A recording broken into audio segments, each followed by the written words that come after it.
Americans were hopeful that we could negotiate a bigger deal. Okay? I mean, there is so much that we do together where our economies are integrated, they graft off of each other and those types of things, whether it's on trade, whether it's energy, whether it's automotive, whether it's nuclear defense and all of those types of things. We were hoping that. There you go. The U.S. ambassador just stood at a podium and made it official. The door is shut. There will be no more talks, no more back and forth, and certainly no deal with Canada. Just like that, months of speculation ended with one blunt message. Well, for Ottawa, it was a shock. For ordinary Canadians, it felt like the rug had been pulled out from under them, and they honestly probably saw it coming or felt like it was coming. Anyways, so for the United States, it was simply another day of America First. It's a moment that reveals just how fragile Canada's position has become, and officials here are struggling for excuses. The reality is much simpler. Washington walked away, and when Donald Trump draws a line, he doesn't step back over it. So this decision didn't come out of thin air. I mean, for months, Canadians were told talks were happening, that negotiations were ongoing, that progress was being made, blah, blah, blah. Well, what was really going on? Not much. The Americans had already slapped tariffs on Canadian steel and aluminum, citing the so-called national security risks and even linking it to fentanyl crossings at the border, and Ottawa tried to dress that up as the beginning of a negotiation. But what exactly was there to negotiate? A 35% tariff is still a 35% tariff whether you have it down at 25% or 18%, and Canada knew if they agreed to anything now, it would lock them into a bad position when the full USMCA renegotiation comes next year. So those talks were never real. They were just waiting till then. Canada hoped to buy time. The U.S. wasn't interested. And this week, the ambassador confirmed what insiders already knew. There was never going to be a deal. The fallout's already hitting hard. Manufacturers who align exports are seeing orders dry up. Energy producers are facing hard costs to move their products. And everyday consumers are starting to notice it at the checkout line now. So this is more than some abstract economic theory here, guys.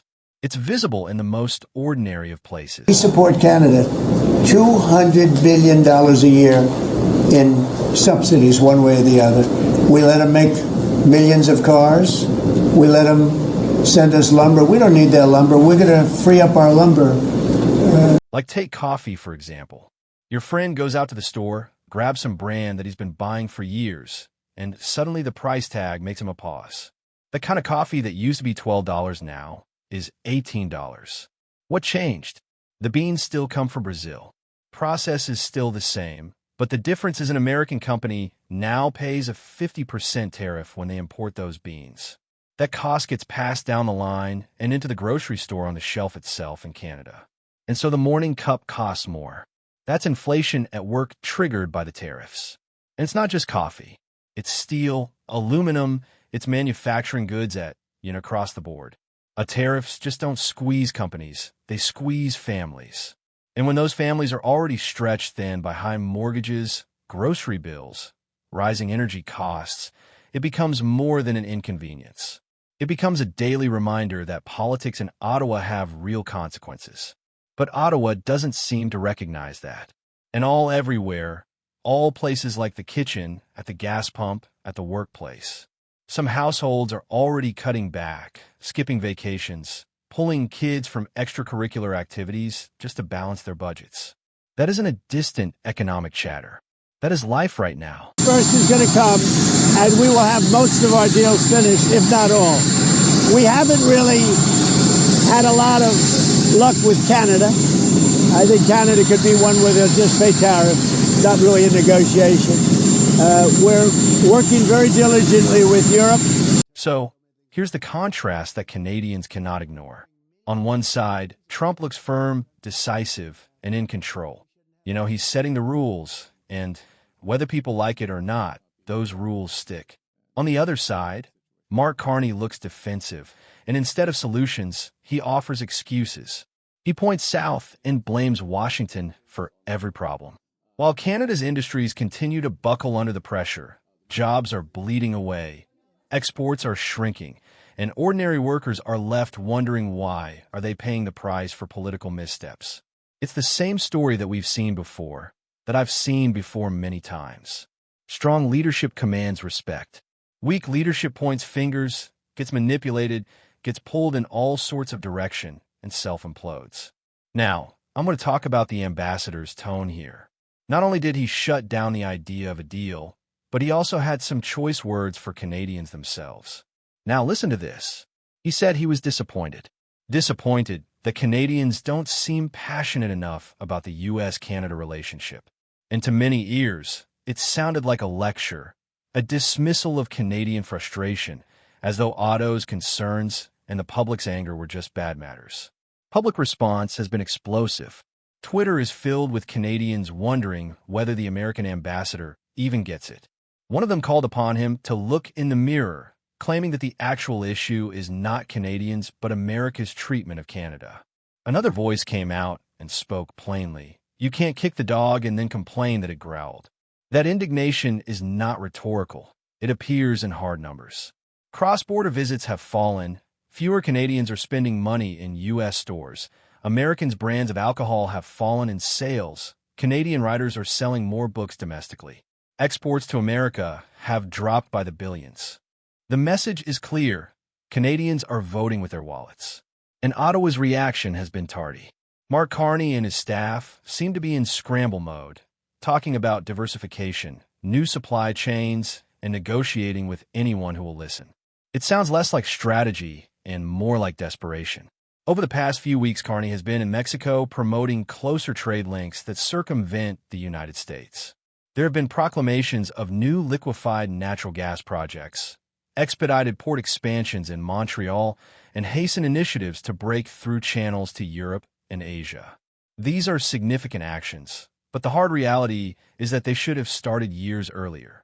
Diversification is wise, yet it cannot be accomplished overnight. Canada is attempting to run a marathon at a sprinter's speed while the U.S. continues to have the upper hand. Even Canadians are being encouraged to view this setback as a blessing in disguise, a push the nation allegedly needed to finally think outside the American market. Maybe there is some basis in that, but the timing could not be worse. Inflation is nipping. Employment statistics are anemic. The world economy is still roiling. And a year from now, when the actual USMCA renegotiations start, Canada cannot risk jumping into the firestorm without bargaining power. This no-deal moment was brutal, but it is only an introductory act to the much greater fight to come. President Trump has indicated America will make hard demands. Tariffs are just the first salvo. When the negotiations finally get underway, Canada might no longer have the option of taking a walk. If Carney can't navigate the nation through a fairly small skirmish, what happens when the stakes are 10 times greater? That is already the concern in Ottawa, among investors, industries, and households too. That is the underlying problem for the government.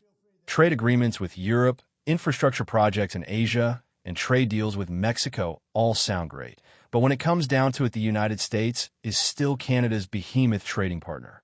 Walking into negotiations without actual bargaining power is risky.